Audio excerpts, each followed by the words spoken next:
Premise is a technology company that operates a mobile network that helps our customers get visibility into the world's hardest to see places. So I just did a panel called Maps and Data, and that was headed by Almar Latour of the Wall Street Journal, and my co-panelists were Eric from Mapbox and David from the Weather Channel. We talked about a lot of excellent stuff, actually. We talked about different mapping platforms and how the data is acquired to build them.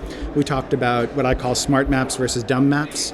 Dumb maps are sort of static images. Smart maps have some information relevance that helps people make better decisions. That's some topic I'm particularly obsessed with because that's kind of what we do at Premise. We talked about privacy concerns. We talked about different platforms for acquiring data, be they satellite, microsatellite, drone, or human being mobile device. We talked about a lot of good stuff. Premise builds maps that are based on information we acquire through our mobile contributors. Our contributors are people who get paid to capture information in their localities using their mobile devices. So some of the geographies we operate in include a lot of sub-Saharan African countries, a number of countries in developing Asia like the Philippines or Indonesia, India, and also a couple of developed markets including the United States. In all of these places, we're tracking information for customers that include things like food security, which means what's the availability, price, and quality of food items that you need to buy every week to feed your family. So we'll literally build a map based on images and geographic data and price information that shows people the rising and falling price or availability or quality of really important consumer goods around the world. Another product that we're building for one customer looks at what the traffic is in products in markets where they don't have an official distribution relationship, what we call gray markets. So a white market is a market where you're officially allowed to sell a product. A black market, of course, is a black market where it's verboten. And then a gray market is something in between. And so gray markets pose a particular challenge for packaged goods companies because they may be really concerned about counterfeit or expired goods being sold in geographies where they don't have visibility. So literally what we're doing is helping map all of the different locations where their products are showing up and delivering useful information like pictures of labels or prices or the identity of the store that's selling the product so that the manufacturer now finally can build a map of where their products are being sold and can make any decisions they need to.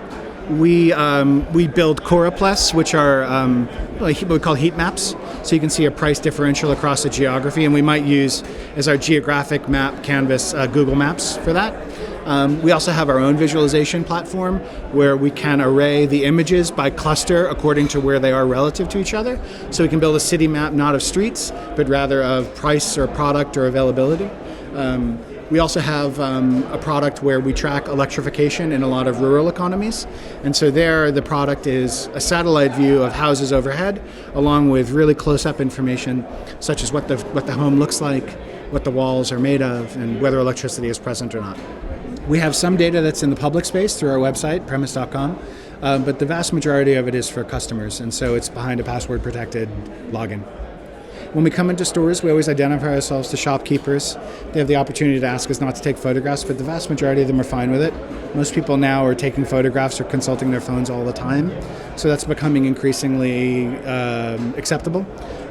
We don't track people or monitor people, so to that extent we're fine. I think when companies start looking at people's residences and publishing that information in order to enable people to navigate rather than for a statistical result, that's when things get tricky.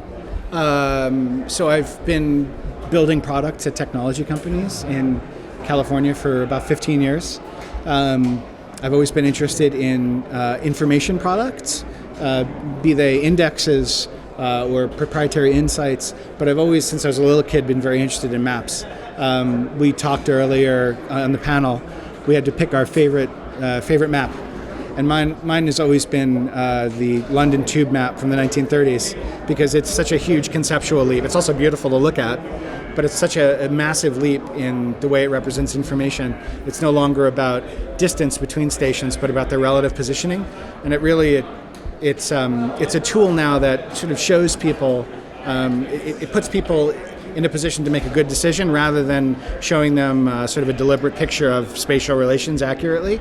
So it's trusting the user in a way, and the user's paying it back by using it over and over again. But as a kid growing up in New York City, I fell in love with the New York City subway map. And that actually is a map that borrows very heavily from the London Tube map, but puts it on a geographic tableau. So you've got a map of Manhattan and all of the boroughs, but you've got a subway tube map, stop map, that looks a lot like the London map. So for me, that was the perfect map. That's right. It is augmented reality. That's a great way to put it. I call it enrichment. So if you have a map, it's still pretty dumb in a lot of cases. It's relying on you to provide a lot of the missing information. So what we're trying to do is enable people to fill in a lot of that blank space. Yeah, so it's only the beginning. I think for us, it's only the beginning of this idea of a real-world analytic continuum. There's this idea now that I'm very fond of, and I think a lot about, of all of these different platforms that capture or process information. They don't yet speak to each other. But what would it be like if a single decision could be made from stitched together input from a bunch of different platforms? So we're always thinking about that in the context of our business. So I think we have not yet seen a sort of a comprehensive solution for that, but we're really happy to play a role in it.